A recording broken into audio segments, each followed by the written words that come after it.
episode of Mento. My guest today is Fred.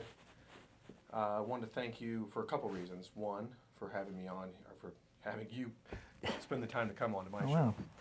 And two, I really feel like you've given me a revitalization to explore this space. Okay. I don't know how I did that, but... Through our talks. Yeah.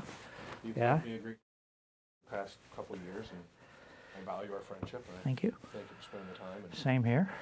I wanted to document some of the stories that I've had the pleasure of hearing from you, but kind of start, maybe not necessarily at 7 pounds, 8 ounces, but how you got into radio. You know, I was 7'7", actually. Wasn't it close? Yeah, you were real close. I used to work in the circus. Yeah. That's my power. So, what led you to become someone who worked in radio? Because when you were coming up, it wasn't the same as it is today. I got the bug to be in radio in high school. I used to do closed circuit videotape, play-by-play over high school basketball games and football games. Okay. And I really enjoyed that. And I always... Where was this for, roundabout? At Triad High School. Okay. In outside of Troy, Illinois. Triad was made up of Troy, St. Jacob, and Marine. And so that's where I kind of got the bug to be in radio. And then, so I went to Southern Illinois University at Edwardsville, got in their mass communications program. And in your junior year, by the end of your junior year, you have to serve an internship. So I went to my academic advisor, Jumpin' Jack Shaheen. And I said, I want to intern in sports at KMOX. He goes, oh, that might be tough. He said, you know there's other radio stations. I said, no, there's KMOX. And fortunately, he got me into KMOX. And that was in the winter of 1979. Okay. And so I started out as a sports producer, writer at KMOX in an internship program. And then at the end of my internship, Bob Costas and Bill Wilkerson went to Robert Hyland, the general manager of KMOX at the time, and said, you need to hire this kid because he can write. And so they hired me as a weekend sports producer, and then I did that one weekend. And then I got a call from the program director, hey, by any chance, can you work more hours? I said, well, I'll have to cut back on school, but what do you have? And they said, well, we need somebody just for about 6 months to be Jack Carney's producer. And Jack, at that time, had the #1 show in St. Louis from 9 to noon, Monday through Friday. And so I said, I'm there, you know. So the first year at KMOX, I worked 7 days a week. I worked for Jack during the week. I worked on Jack's program during the week, and then I did... You're still a teenager at this point, early 20s? Early 20s. Okay. Early 20s. I had, when I went to SIU, I immediately got involved with the radio station, WSIE, and continued doing play-by-play sports. Okay. I really wanted to be the next Dan Kelly, the hockey announcer, because I was madly in love with hockey, played hockey, and enjoyed it. And so I wrote to Dan Kelly first to get an internship there, and then Jack Shaheen followed up. Dan sent my letter to the sports director at KMOX at the time, which was Jack Buck. And then I got a call from my advisor, Jack Shaheen, and saying that I had the internship. So I started there in 1979, and then finished out my internship, and then they hired me to be there. So I worked from 1980 to 1996 on their payroll, and I did a variety of things. I wrote, produced, trained producers, sometimes trained talk show hosts, and just had a variety of things that I did under the program director, who was Bob Osborne at the time, and he let me do a lot, and I had tremendous creative freedom. But I was only supposed to work with Jack for about 6 months because they moved the producer that was on his show, Frank Pulaski, into sports to get the sports archives organized, and I started working with Jack. boy, that was a great blessing. That was a great experience. About 3 days into my tenure with Jack, he pulls me aside, and he said, here's what I need from you. And it's a valuable lesson. He said, here's what I need from you. Whenever my microphone's on live, don't take your eyes off me. And I sat across the glass from him in the control room. And I said, well, why is that important? He said, because if you notice, I never refer to my audience as an audience, a group, a gang, or listeners. He said, because I want everyone in my audience to believe I'm talking directly to them. And you're the conduit by which I do that. Okay. So he said, you can agree with me, you can disagree with me, you can flip me off if you like, but don't take your eyes off me while my mic's on. And so you were the acting stand-in for the individualism of the entire audience? Yes, right? Yes. Okay. You know, unless he had a guest in the studio. Right.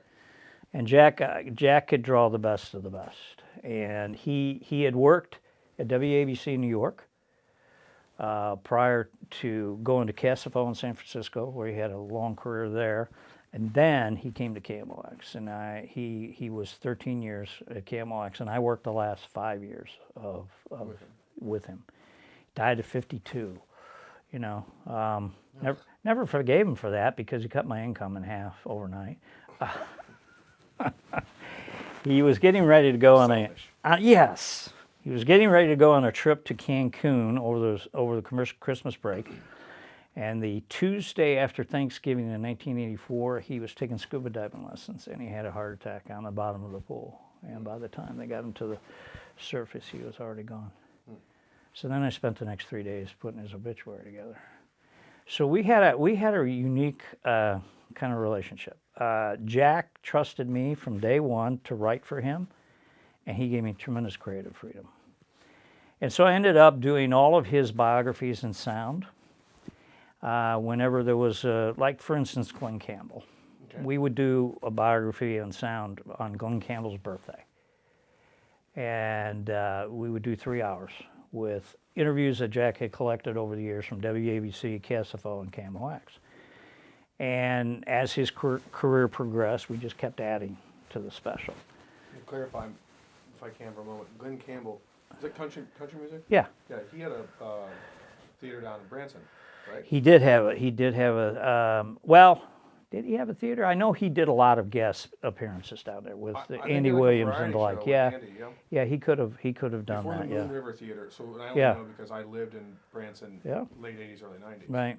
Which is what I would refer to as the golden age, because there was a lot of Roy Clark was down there. Yeah. Boxcar Willie. Yeah. Glenn was pure country. Yep, Glenn Campbell. And so I would take these interviews and turn them into specials. And then I also wrote and produced the Saturday morning comedy show, which we recorded on Friday afternoons after Jack got off the air at noon. We'd have lunch, and then we'd go in the studio and do live to tape 2 hours of the Saturday morning comedy show. This is all KMOX? All on KMOX, yeah. Huh. So it's changed quite a bit over the years. Yes, it has.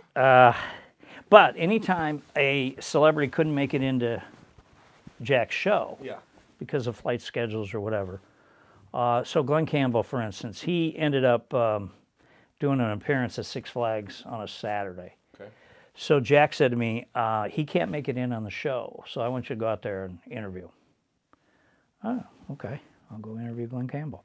So he said to me, before you go out there, go up into my record library, which Jack had a record library and studio archives and everything else on the third floor of his house. He had a recording studio up there, and that's where I worked throughout the days, throughout the weeks after I was taken off that 6-month assignment of doing his show live. So I worked up in the studio putting the Saturday morning comedy show. Remote working. Yes, absolutely. So what happened was when my 6-month tenure was done with him, Jack and his engineer, Colin Jarrett, and I went to the ballpark, and we used the KMOX suite. And we watched an afternoon game, businessman special, as he used to call them. And then he said, Frank's coming back to the show on Monday. Who's mom? Frank Pulaski, who was his regular producer, his day in, day out producer, who went to sports to organize the sports department. And he said to me, so what are you going to do? I said, well, I guess I'll go back, I'll finish school and keep producing sports on the weekend. He said, well, why don't you come to work for me? And I said, what would I do for you? And he said, well, I need a writer and producer. So I ended up writing and producing for him for the last 5 years of his life. And then, like I said, when he died at 52, I ended up doing 4 days of his obituary. Just excerpts and highlights of his show and everything else.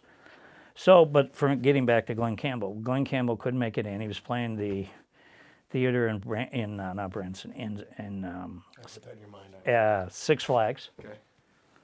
And Jack said to me, before you go out and interview him, go up to my record library and take every album of Glenn Campbell's with you.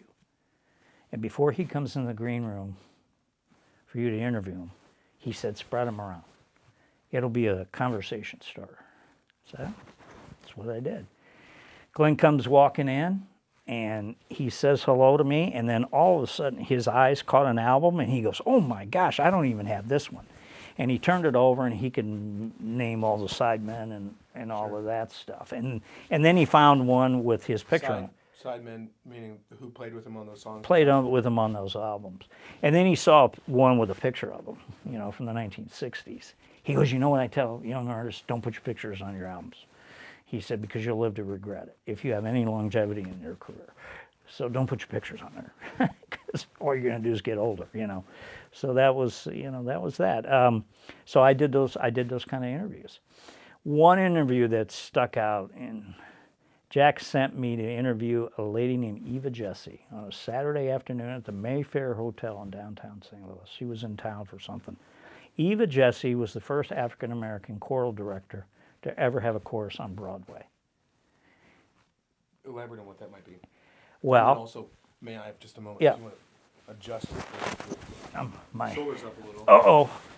So Eva Jesse ended up working with George and Ira Gershwin on Porgy and Bess, which was the first American opera. Okay. This was in the 1920s. Okay? So Eva was in her 80s when I interviewed her. And she was the most delightful woman to talk to. And I said, Eva, you worked a lot of young people in your career. I said, what advice did you give them? She said, almost all of the people I worked with have come to me at one time or another and said, how do I get to Broadway? I want to be on Broadway.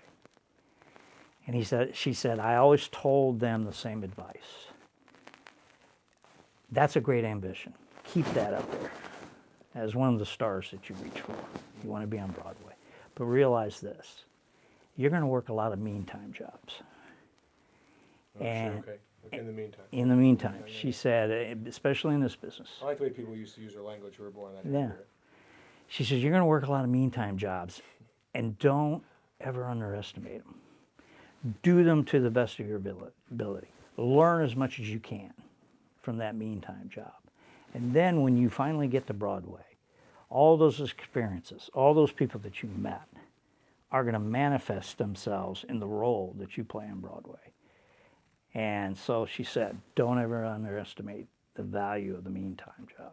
And I've shared that with my sons, and I've shared that with the young broadcasters and the like. That's a pretty good sound advice for anything that you're doing, right? Right. I've recently, without too much elaboration to take away from the story, began manifestation. And I struggled with it a bit initially because it felt a bit like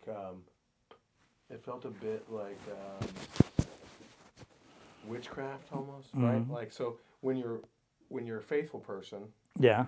and we're taught to, pray to God and pray to Jesus, and All right. I've started dividing those prayers, by the way, which is kind of interesting. We maybe good. talk about that at a different time. Like, It's good. I talked to one guy about everything. I talked to the dad about stuff, and I talked to Jesus about some other things. But when I started manifesting, and I do it quite often now, Mm-hmm. and I feel like pretty good at it. But I think more along the lines of what I've used it as, and the realization is that is me affirming my daily and yearly and lifelong goals. Yeah. And so it's more about setting into motion habits for me that my subconscious then turns into muscle memory. Yeah. So that I'm unconsciously working towards those goals Mm-hmm. with every decision I make. All right. Right? And so it seemed less like less like witchcraft and more like practicing habits for life. It's true. And that advice served me well in my own career because I worked with a variety of talent at KMOX. Those that were on the way up and those that were well established. You see, when I walked in the sports department as a sports producer in 1980, this was just the sports department at KMOX, okay? Jack Buck, Bob Costas, Bob Starr, Bob Bragg, the sports editor of the Post-Dispatch, Bob Burns, the sports editor of the Globe Democrat, because we used to have 2 newspapers in town. Let's see, Bill Wilkerson doing Mizzou football, Dan Kelly, Hall of Fame hockey announcer, okay? So these were just... The place flooded. You guys were covered with all the Bobs. We had all the Bobs. I actually bad joke. Yeah, well, I was working with Bob Burns on a Saturday at noon on a sports open line when he set the studio on fire with a cigar. You know. It's funny to even think that you can smoke inside of those places. Oh, you could smoke? Yeah. I'm amazed to this day. Is different, or you just go through stuff constantly because of smoke damage? Yes. Well, he put his cigar on the edge of the table, and the ashes fell into the wastebasket. And Mike Brightenstein was the engineer. He says, "Oh my gosh, he set the wastebasket on fire. You go in there and stomp it out." So I went running through the other control room and around, and by this time he had knocked, because the flames were coming up over the height of the desk, he knocked it over. Well, that set the carpet on fire. So I go in there and I'm stomping out the fire, and I've got the brake sign in front of him because the studio's filling with smoke, and we didn't want the sprinklers to go off. And I'm doing this, and he's reading sports, and then finally he goes to the break, and I, by this time, had the fire out, and I was opening the doors, and he looks at me, and he goes, "Don't worry, kid. I'll tell Bob Hyland I scorched his new carpet." Thank God, because I was making $1.87 an hour, I think, and I didn't want to have to tell Robert Hyland that we just scorched the carpet in the main studio, But I went back and listened to his tape. All the time I was stomping, and giving him the break sign. He didn't miss one score from the night before. He just barreled on through. Unfazed by the fire. Yeah. And the kid stomping the fire. Yeah. And so I'll tell you some quick stories about some of those guys. Dan Kelly was known as Boomer. Okay. Because we had those old Gates boards that you used to pot up, and you put most people between 7 and 8 on the microphone. Again, because I'm going to break down some of the lingo, because I don't even know some of it because it was equipment used before my time. But yeah. We're talking about soundboards. Soundboard in the control room. Yeah. So if you sat behind the soundboard in the studio was the host and the guest. Most guests or most hosts you would put between 6 and 7 on the pot. Okay. Dan Kelly, you'd put him down about 2. Okay. He's just booming voice, Yeah. So we called him Boomer. I do the same thing with Reed. Oh, okay. And muffled his Yeah. mics. Yeah. Yeah. John McCormick, the overnight guy. Okay. He would come in, and he never worked out of the main studio. He worked out of the news booth, and he'd come in, and he'd lay down a piece of velvet across the desk, and he'd turn off the lights and put a reading lamp up, and his pack of Lucky Strikes, and an ashtray, and then he'd get the copy off the wire machine, and he'd sit down and he'd do his show. Okay, very very eccentric. Just that one light. He did an overnight show. Yeah. John McCormick, the man that walked and talked at midnight. He could do 20 minutes on the weather. That was the tagline? Yeah, that was his tagline. He could do 20 minutes on the weather. Because he'd say, here beneath the arch at KMOX, it's foggy and 37 degrees. But along the Champs-Elysees in Paris, France, under the Eiffel Tower, it's raining and 57. And he would go through all these landmark cities. Paint elaborate pictures. Yes, because radio back then was painting pictures. Yeah. It was theater of the mind. Okay, so, but... Well, those guys probably grew up on the shadow. Mm-hmm. For instance, I asked Jack Buck one time, I said, give me some insight on calling a baseball game. He says, you don't call a single the same way in the first inning as you do with 2 outs in the bottom of the ninth. Okay? He said, baseball has a natural rhythm to it. And you talk about it and you build to a crescendo. And then it may trail off. The crescendo may come in the 7th inning, may come in the bottom of the ninth. But he said you build towards it to build interest in the game. That's a lost art. It is. I think that's why I enjoy listening to elderly people, especially, if they're born in the 30s and 40s, and because they grew up with the eloquence of the language being what it needed to be. And those guys, like when you think about sports announcers now, yes, and the importance of not being able to see the game versus then, right. There was a process to it. I'll give you, for instance, I worked with Jack Buck and I worked with Joe Buck. Okay. And people would ask me, well, what's the difference? Who do you think's better?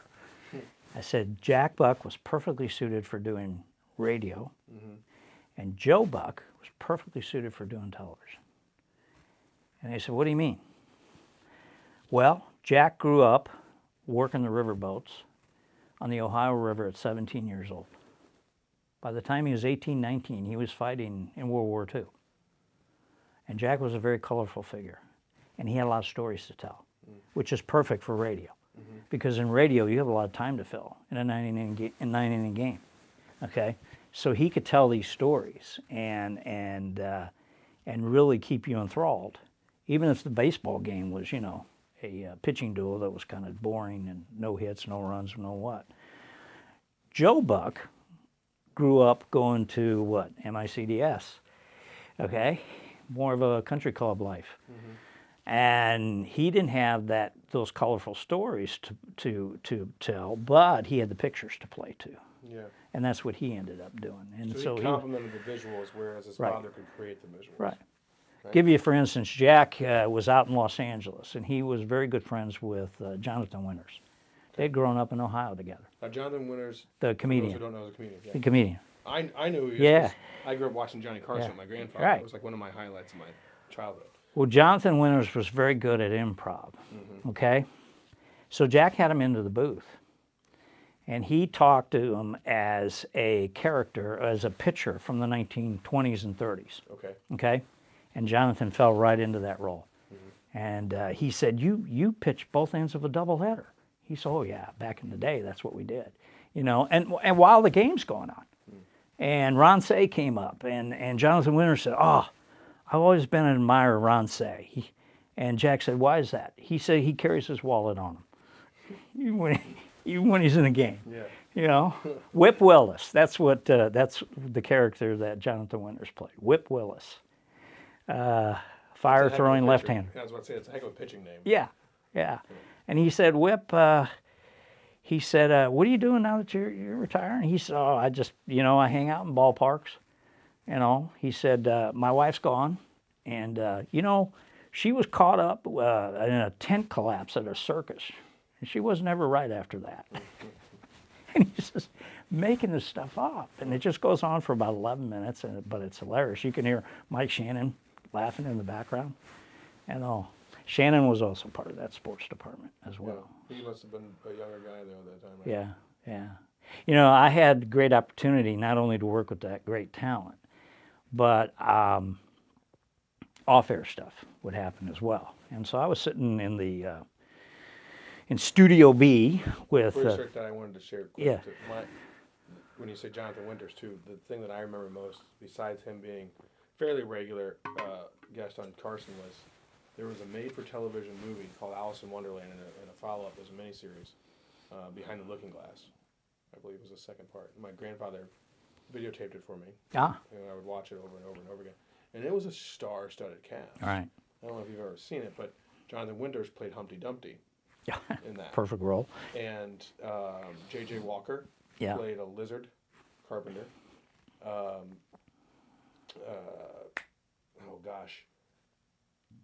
Who was the Cheshire Cat? Telly Savalas. Oh, my gosh. Was the Cheshire Cat. It's a great cast.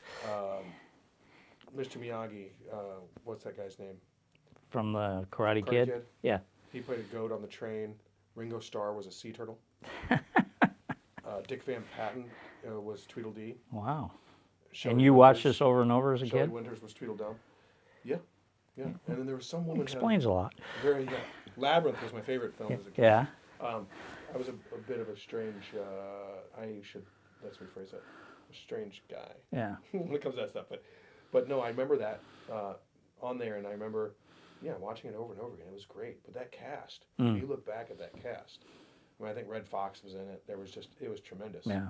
It was a tremendous cast. I still have it on VHS in my grandmother's house. That's amazing. But. Yeah, Jonathan Winters. Never got to meet Jonathan in person. But anyway, I was sitting with Jack Buck This is behind the scenes in stuff. Studio B Yep. one day. And this kind of plays into why he was such a good baseball announcer as well. And we were talking. And then he paused. He goes, "You know, kid, I've always been fascinated by dead man's hands." And same look as you did. Mm-hmm. I said, "What do you mean?" He goes, "You know, when we were on the march to take the Remagen Bridge in World War II, he said there were dead German soldiers on one side of the road and dead American soldiers on the other side of the road. And I was immediately drawn to their hands." And I said, "Why?" And he said, "Well, if a dead soldier was there and his hand was relaxed, he never knew what hit him." He said, if his hands were clutched, he died a slow, agonizing death. And he said, that just always stayed with me.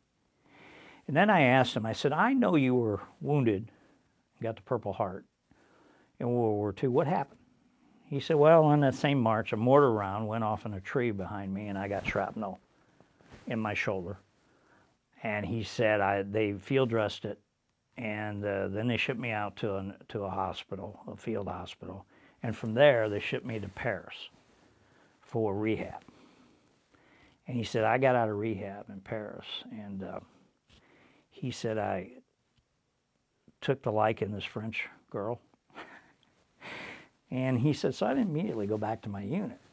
You know, he said, I was living with her for a few weeks. And he said, I'm sure 6 months earlier she was sleeping with a German officer before we kicked him out of France, you know. And he said, but I made the mistake of going to get a newspaper. They were neutral. Yeah. Going to get coffee or a newspaper one day, and I passed a colonel on the sidewalk. And I saluted, and I kept my head down, and I kept walking. He said, I got about 10 feet beyond him. And he said, soldier, where's your unit? Buck said, well, sir, I don't rightly know. He said, well, you got 24 hours to find your unit, or otherwise I'm going to have you shot for being AWOL. Yeah. He said, I found my unit.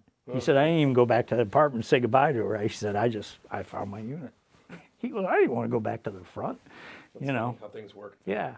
But see, that made Jack, he had those stories to tell. Mm-hmm. And he would tell them during the baseball broadcast. And that's what made him so engaging, you know.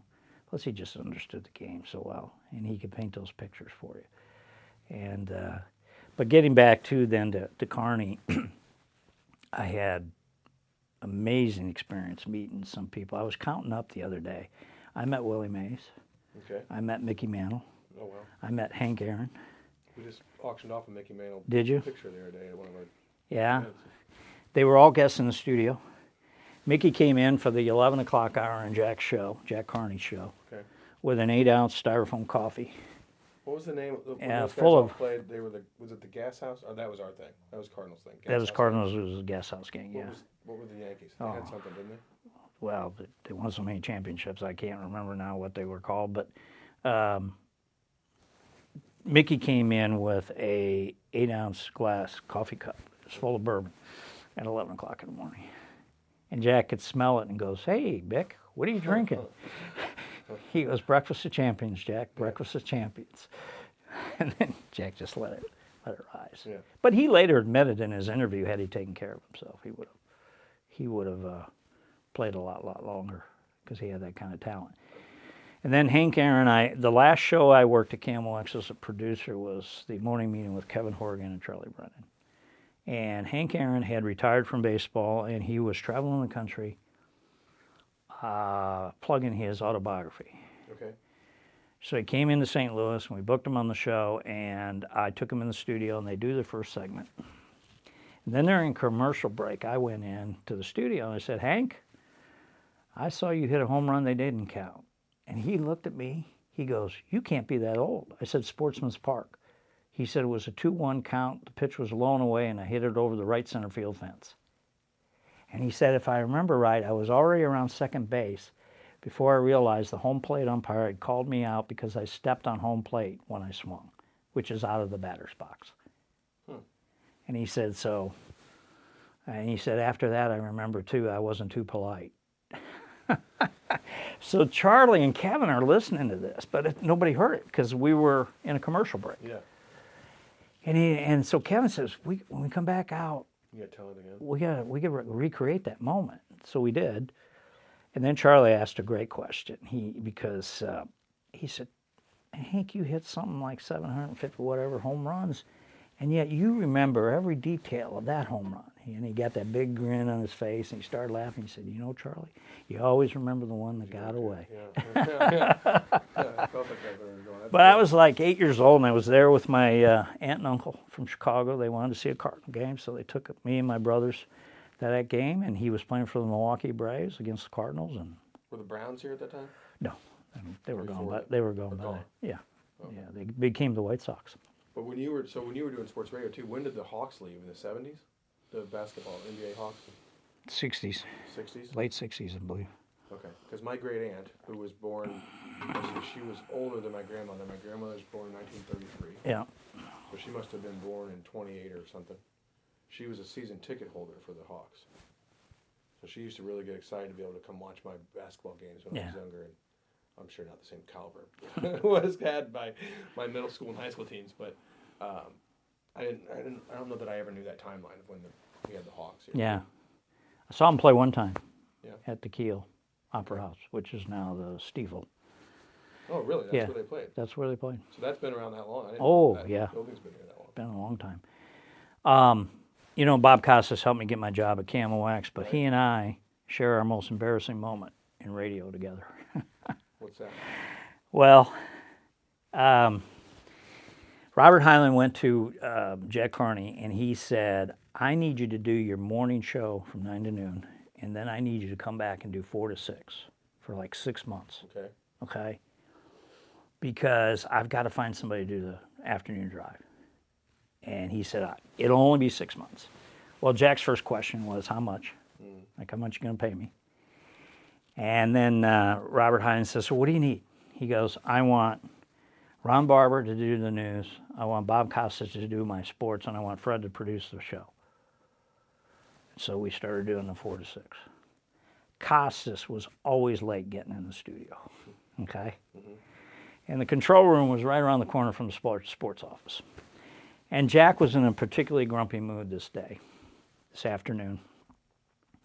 And he said, where's Costas? I said, well, he's in the sports office. He's working on something. He said, he was late the last time. I threw it to him for sports. He was late getting in here. He said, tell him I'm not going to do that again. And if we have to, I'll throw it to him. And if he's not in his chair, we'll have 2 minutes of dead air.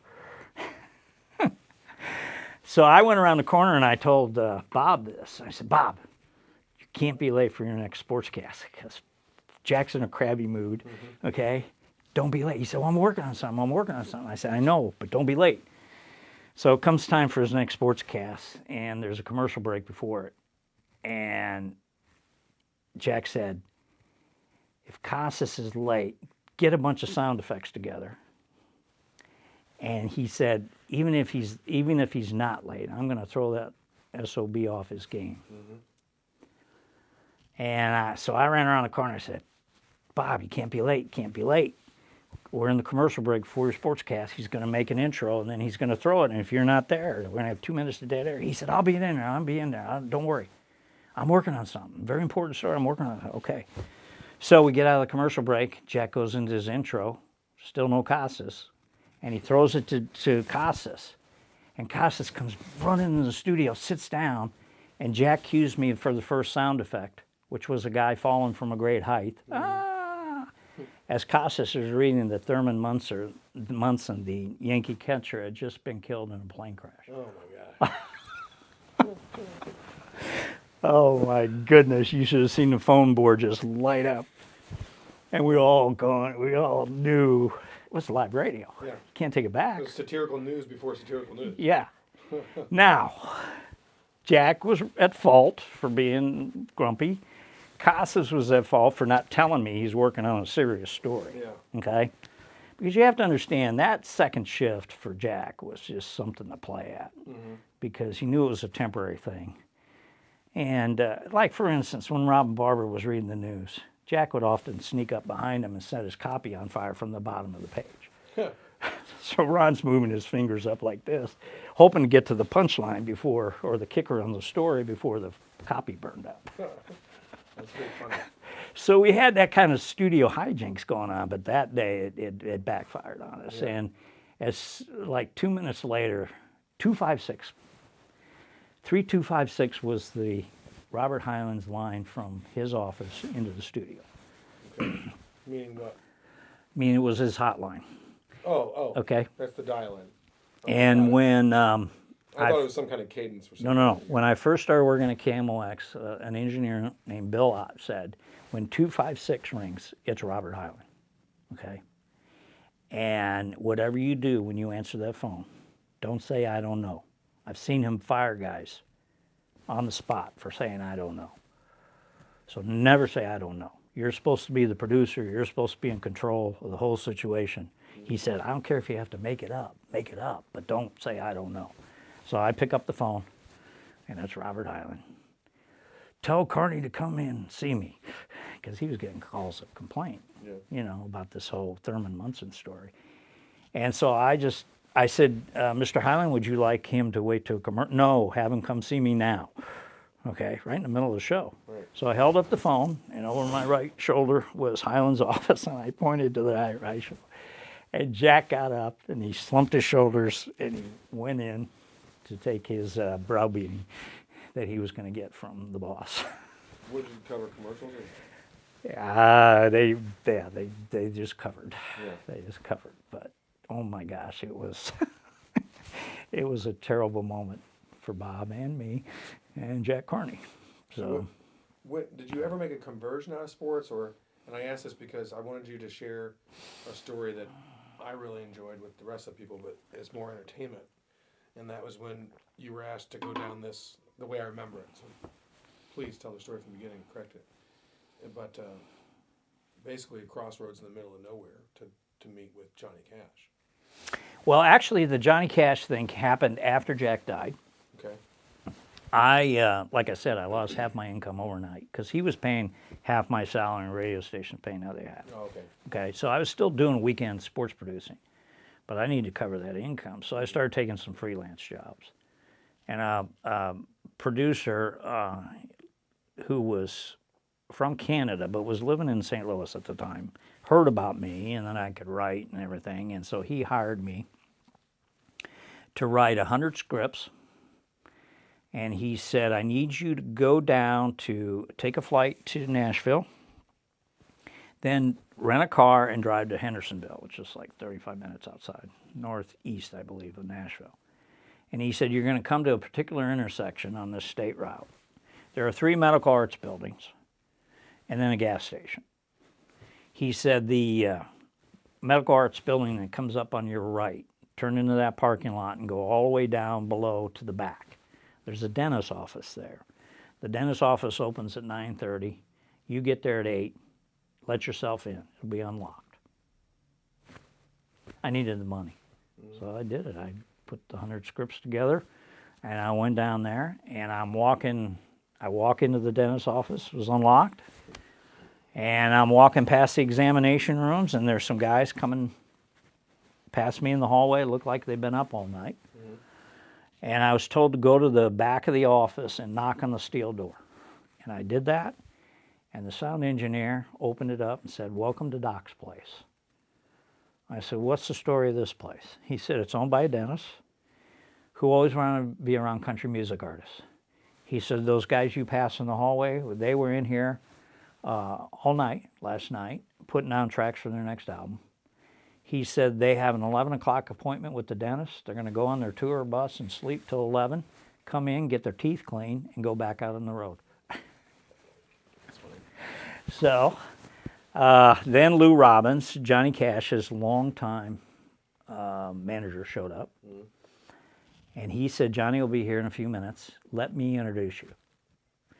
And I could see out of the control room onto the parking lot, a little window, and up pulled a Ferrari, black Ferrari, okay? And out climbs Johnny Cash. I mean, he almost had to crawl out of the thing because he was a big man. Yeah, he's about my size. Yeah. 6'2", Yeah. 6 foot. A little broader, Yeah. but is that tall. So he comes in the side door, and Lou Robbins said, Johnny, this is Fred Zielonko, your writer and producer on this project today. And I extended my hand, and he extended his, and he said, hello, I'm Johnny Cash, just like he did it on stage. Yeah. I would have worked for free at that time. Yeah. Okay, so we spent the next 3-4 hours knocking out 100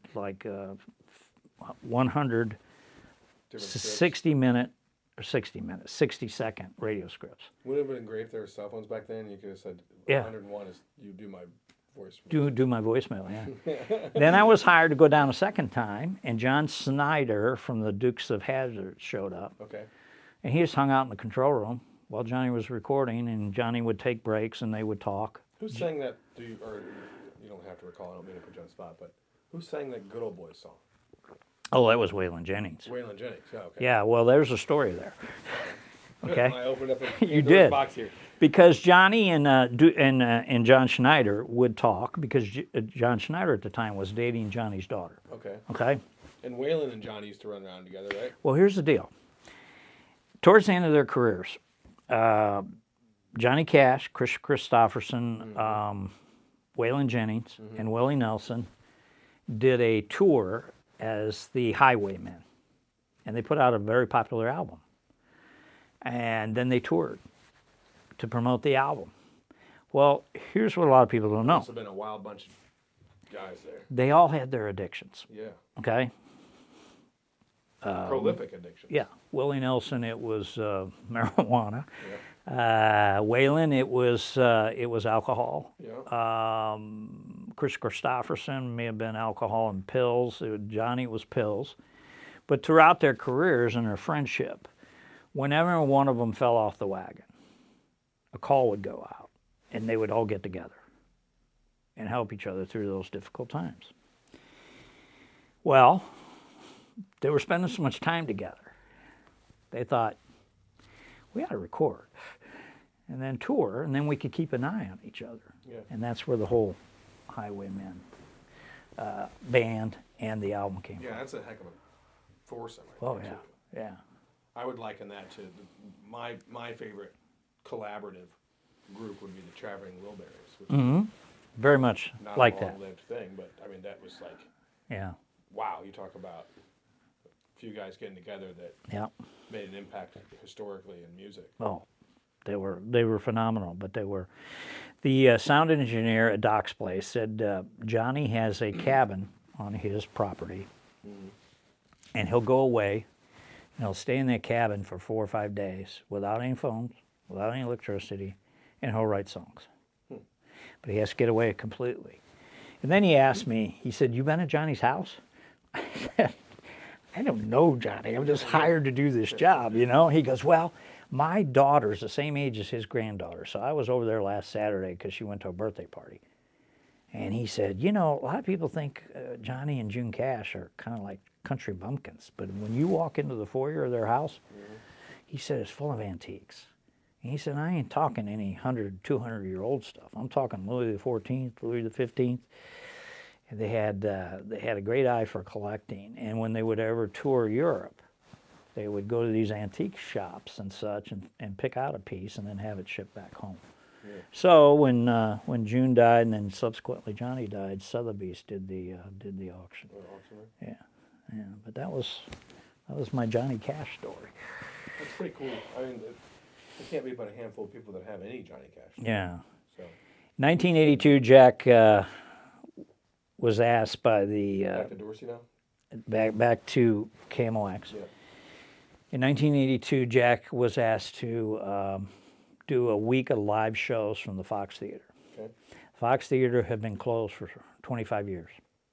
Really? And then it was renovated and reopened for what it is today. This is mid-'80s?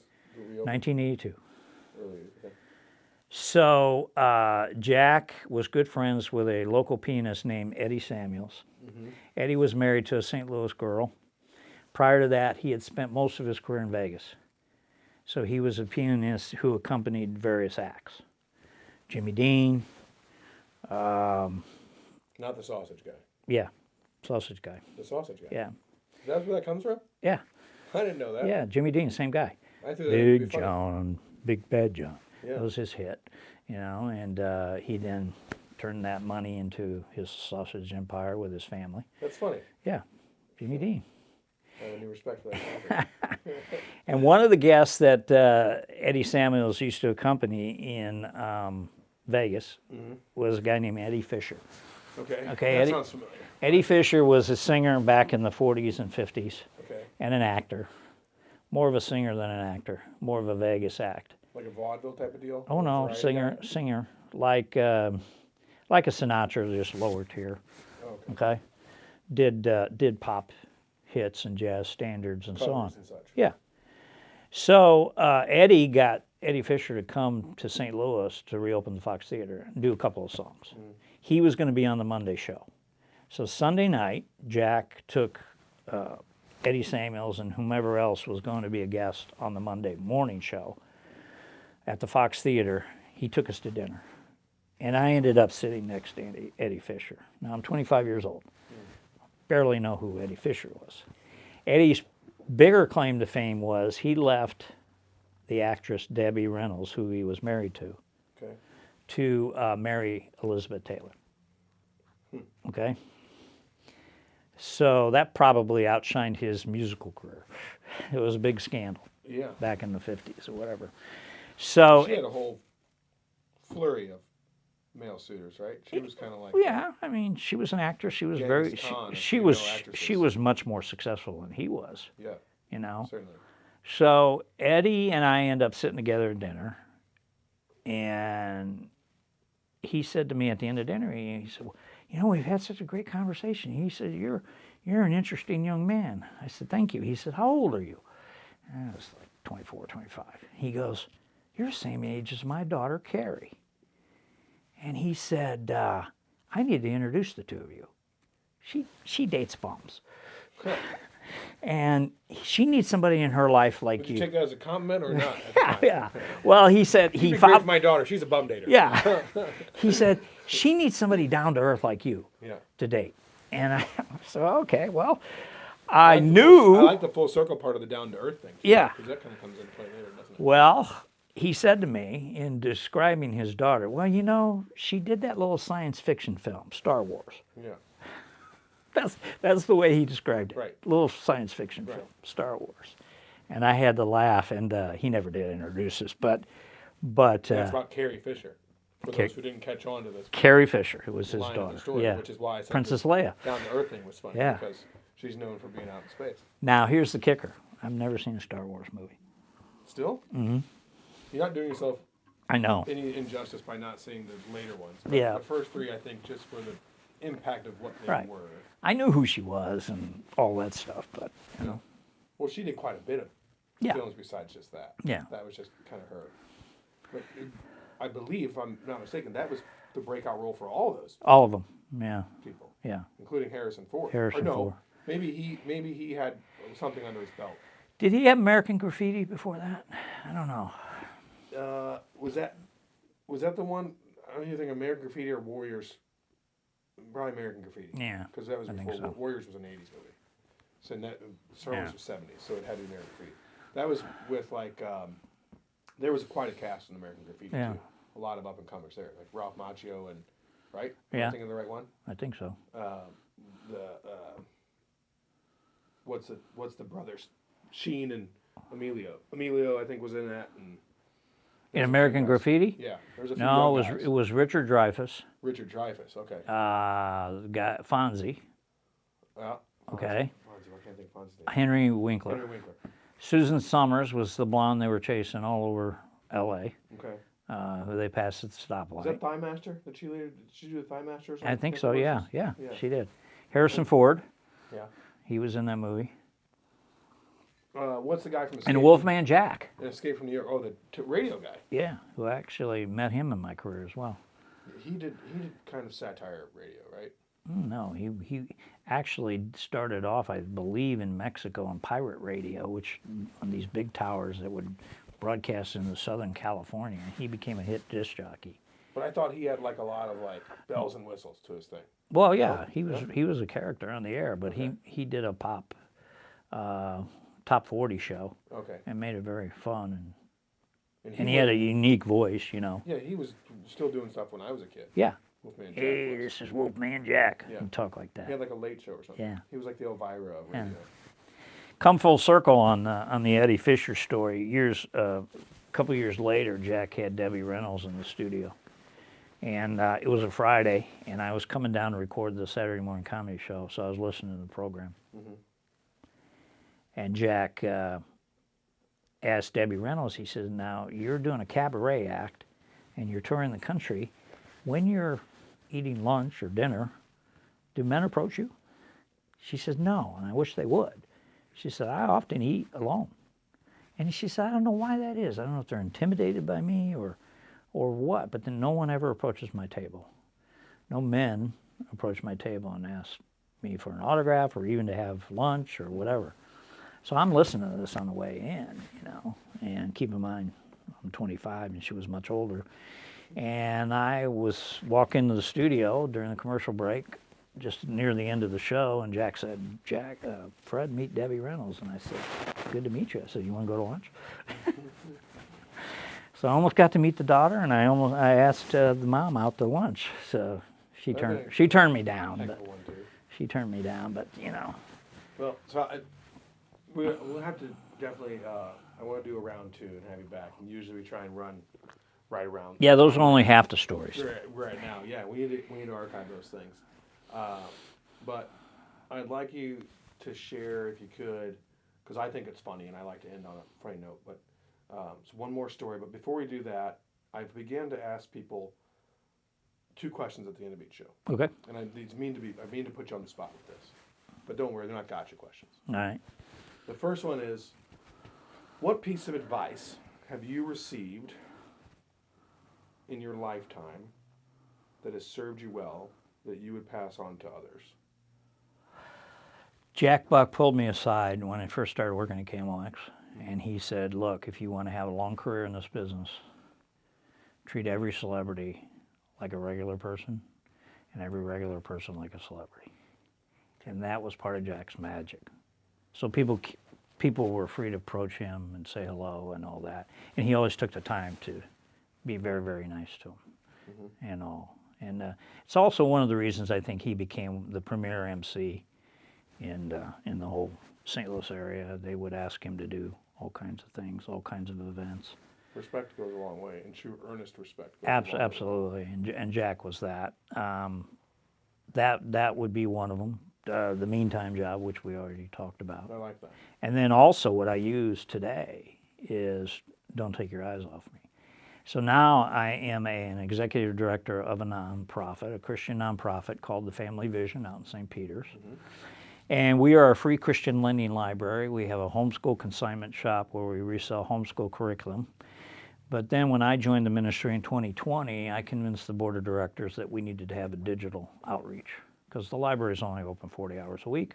Right. Any digital content we create, we would be out there 24/7, 365. So we aim our content at 30 to 55-year-old parents, Christian parents, and we encourage them to live a biblical worldview in their home so their children see it lived out, and then we hopefully don't lose those children when they go off to college. They don't lose their faith. And so we have the library, we have a meeting space for 200 people where we hold a lot of conferences and get-togethers and such, training seminars and things. And then sometimes men's groups meet there. Men's groups meet there. And then we have the podcast studio, which we built to radio standards. Yep. And I do a podcast now called Raise Them Up, based on Proverbs 22:6, which is train them up in the way they should go, and then when they get older, they will not depart. Okay. Which is about it's on Christian parenting and homeschooling. But when we're not using that studio, we then create podcasts for other organizations, nonprofits, and so on. And I've had a lot of people ask me, don't you miss radio? Yes, but the audience has moved. Mm-hmm. You know, when I started in radio in 1979 at KMOX as an intern, it was the hub of the wheel. Yeah. Now it's a spoke. Well, and it's hard to catch anybody right. radio streaming out of their lives. Right. So radio is a spoke in the wheel, just like television is, and so on. The hub is the internet. Yeah. And so when I went to interview for this position out there with the board of directors, they said, "You want us to buy a radio station?" I said, "No. If we're going to reach 30 to 55-year-old parents, we have to reach them in here, and that's where they live. And so we have to create content that's of digital nature that they can access any time of the day or night." Okay. And we're going to we'll add a link to the bottom of the show for where they can find you. And then my second question would be, part of the reason I started this whole show, Mental, was so that I could hear people's stories, because I always wanted to be a talk show host. And you and I have had this conversation where, like, one of my fondest memories growing up was when my grandfather would let me stay up and watch Johnny Carson with him. And it would usually happen because my grandmother fell asleep in the chair and then would move into bed, and I'd sneak back out and I'd watch it. And then if it was a special occasion, I'd stay up for the Benny Hill show on BBC. Okay. So that was kind of a variety show, but I always wanted to be a talk show host. But one of the things that always stopped me was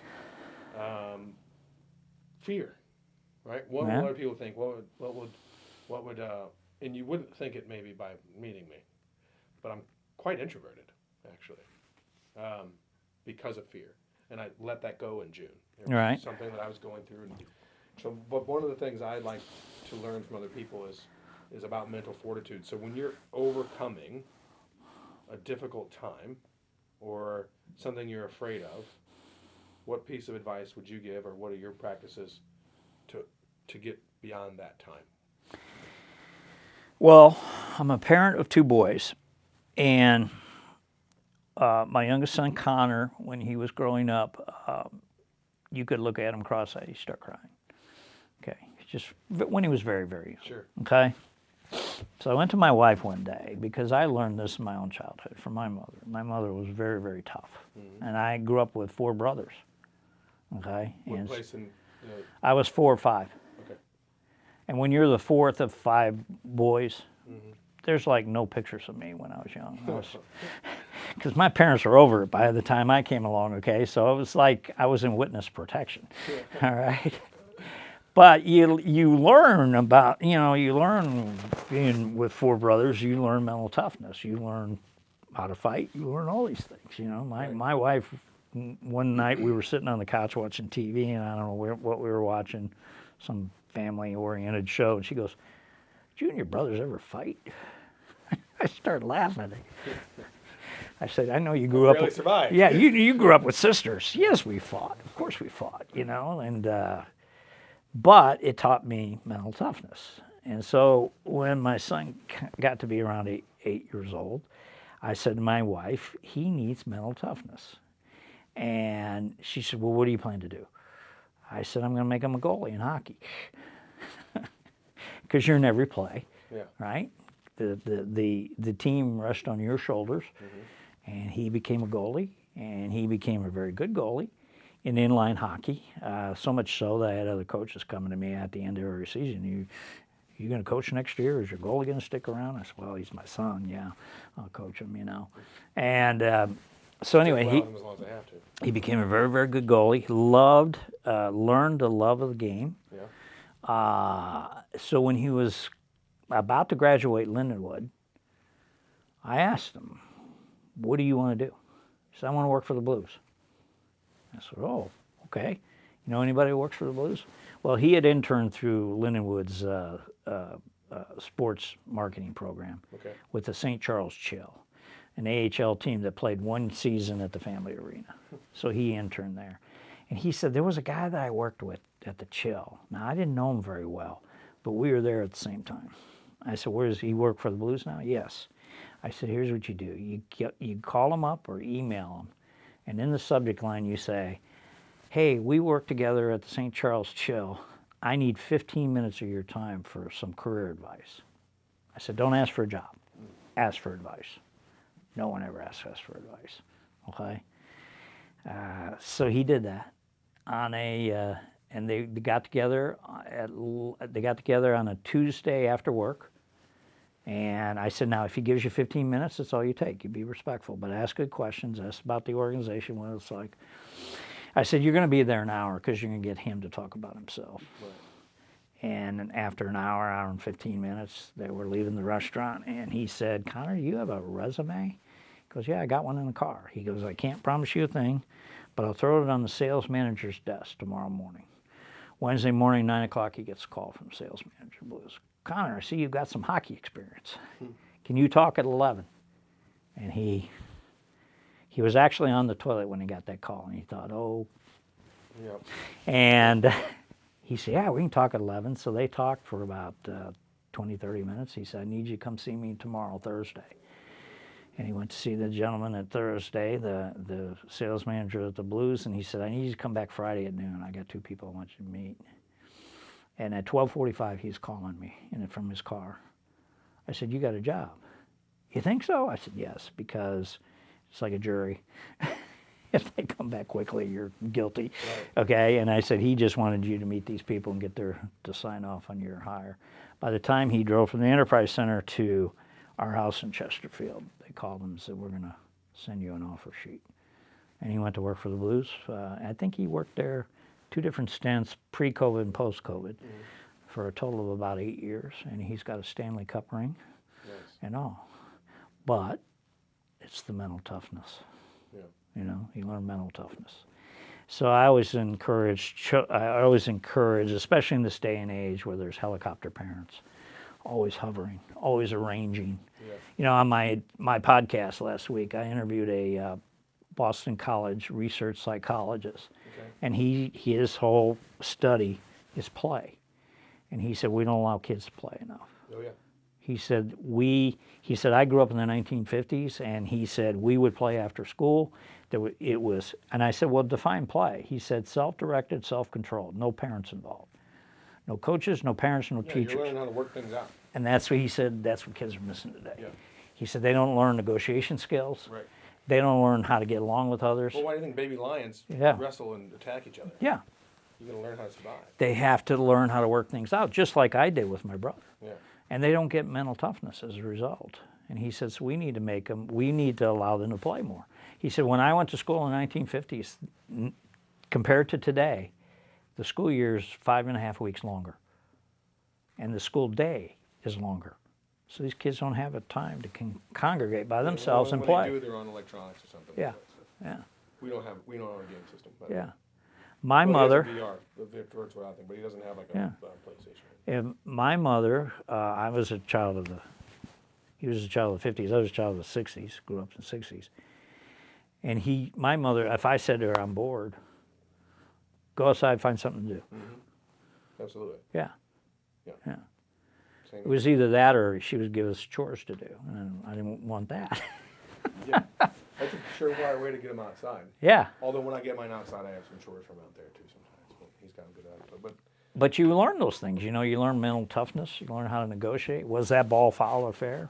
Absolutely. You know, sandlot ball, as we used to. Not everything was organized and scheduled and so on. And that's what I'm going to take away today too. In closing, is I'm going to take away that in the meantime stuff, because that makes a lot of sense for me. One of my biggest weaknesses, and something that I continue to work on daily, because if I don't, I'll falter, and I still falter. It's not ever perfect, but is pausing, taking some time. So in that meantime stuff, something I just wrote in my journal yesterday, actually Sunday, was taking the time to enjoy the moments.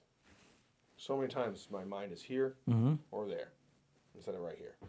I learned, and this is not to put anyone down, they're all respectable jobs and so on, but for 2 years when I was going to college, or between high school and college, I worked in a factory. Mm-hmm. That taught me I wanted to be in college. Yeah. Okay? Because of the repetitiveness of the work And that's not to take anything away. Some people enjoy it. Some people like clocking in, turning it off, muscle memory, going home. I met great people there, and I learned a lot from them. So that gets back to Eva Jesse. You know, you can learn from anybody. Of course. And take that information, take that knowledge, store it away, and it'll come back and serve you well. Love it. Fred? Thank you, sir. Thanks so much. Appreciate the time. See you again.